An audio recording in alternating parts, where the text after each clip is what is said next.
Welcome back. There is no denying the fact that technology affects every part of our lives, whether it's coding, GPS, Facebook, or mobile apps. It is an inseparable element of culture that has come to stay. Today, we'll be focusing on one aspect of technology, leveraging social media to grow your business. We have with us in the studio Noami Osemedua, also known as the Queen of Live Streaming. She is an Amazon best-selling author and the host of the Sparkle with Noami show. It's good to have you on the show, finally. Yes, thank you so much for having me. Welcome, thank you. welcome, welcome. You look absolutely gorgeous. Thank you. Now, we'll get right into the question. Let's do this. Now, in less than 1 year, okay, you were able to build an enviable social media presence that skyrocketed your impact in the offline space. Is that true? Yes. Tell us about that journey.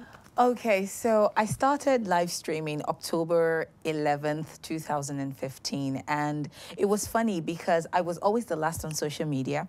I had no technical background whatsoever. Wow. I was nursing my baby when I heard about the platform called Periscope. Oh. Now, when I got on, it was something really new. This was a time where there was no Facebook Live, there was no Instagram Live, there was no YouTube Live. None of that was existing.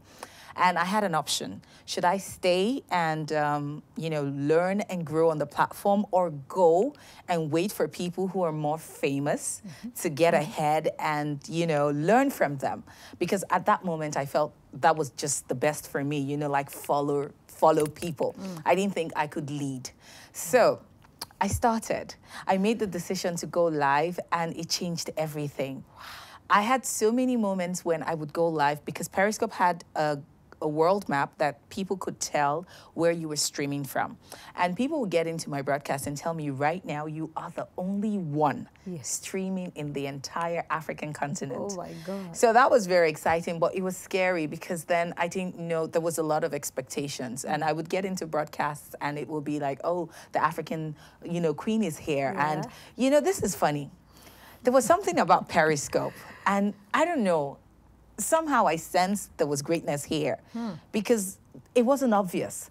But I went to Twitter, and I've shared this quite a lot online. I went to Twitter and I went to LinkedIn, and I changed my profile and I said, Periscope Queen. I couldn't call myself the queen because I had less than 50 followers. But somehow I knew there was something here. And I'm glad I stayed on because on the 6th month of my journey, precisely April 11th, my channel became the first to trend from an African on Periscope. And as at then, Periscope had over 10 million users. And that was huge because I never saw that coming. Because this was just an ordinary stay-at-home mom, just minding her business, trying to inspire people. And that happened. So it changed everything. This is just incredible. Congratulations. Thank you. Thank you. Now, over the years, social media has gotten a bad name. But with success stories like yours, what would you say are the advantages? Well, there's a whole lot, because I tell people this is new media. This is now the new way we now interact and do business online. If you're not leveraging social media, you're leaving so much on the table. Are there things that are not working? Absolutely. Just the way drugs are good, there are those who would definitely abuse drug, and so you have drug abuse. So with social media, there's always going to be the abuse. And I remember a quote, I just can't remember who said it, but this is one of the things that keeps me going. He says the only thing necessary for evil to triumph is for good men to do nothing. And so it's our responsibility to do something and not complain about all the not so good stuff that are out there. So every day I wake up, it's like, look, if I don't show up, someone else with trash is going to show up, and that's what's going to be out there. So as much as they want to show up and put their trashy stuff, I want to show up and put my good stuff. So that drives me. And so far, you've been doing just that. Thank you. Okay, now that leads me to the third question. Yes. How can a woman leverage social media to grow her business? Okay. So it's really one of the easiest things to do. It takes courage. I will not, just say like it's easy, just get started, because there is that fear of the unknown, especially with live videos. When you go live, you really can't predict where the conversation is going to go. So there is a bit of art to it. But then I tell people you can start from a very authentic place. If you start from the core of you, your heart, you can't go wrong with it, because you will flow naturally. So I tell people, don't try to be like someone else. Don't be me. One of my favorite quotes is by Oscar Wilde. He says, be yourself. Everyone else is already taken. Woo. So I announce that a lot. Naomi is already taken. I'm not available. So be you, do you. So for women who want to know how to use social media, if they're not on social media, look, they're leaving too much on the table. Again, because this is one of the quickest ways for you to establish the know, like, and trust factor. Yeah. If you have a business, it's one of the quickest ways for you to be seen as an expert in your niche. Because when people see you, when they listen to you, they're more likely to connect with you and what you have to offer, as against just reading a post. And these days, we know of people who actually just copy and paste. But when you go live, like, this is you, this is your essence. So people just get to know you, they get to like you, and they get to trust you. And when you've established that, then it becomes really easy for them to do business with you. Woo! You just did that justice, I tell you. Thank now, you. I'm going to jump a bit fast here. Okay. Now, what are some of the reasons people are afraid of going live? Like when they hear the thought of going live. Okay. And it's for their benefit. Why are they afraid? Can you tell us some of the reasons? The first thing is really what would people say? People are afraid of being judged. People are afraid of making mistakes. I've had the most hilarious things happen to me. Yeah. I've had my phone fall off when I was live. I've had my earrings come off. But that's the beautiful thing about live videos. This is the imperfect you. And that's what makes people keep coming back. Why do you think reality shows are such a hit? It's because you can't predict.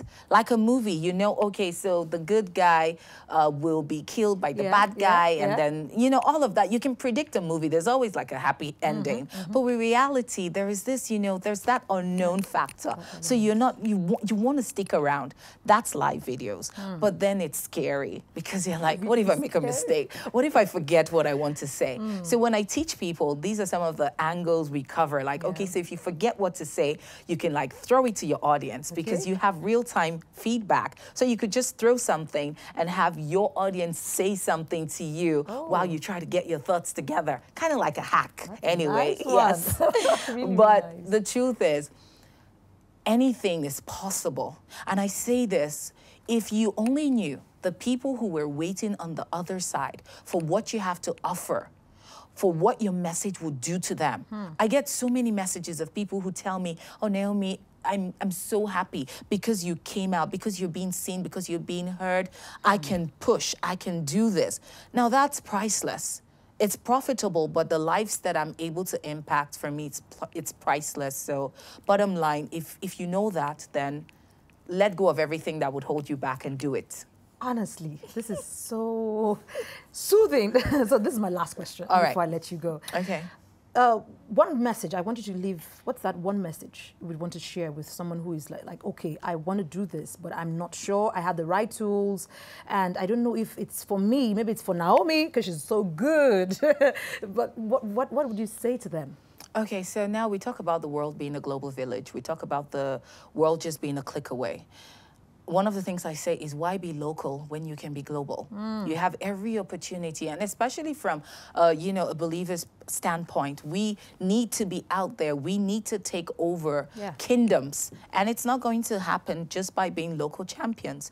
And so if you have a platform like live video, live streaming platforms where you can, with the touch of a button, connect with not just a local audience, but an international one, then it's well worth it. So why be local when you can be global?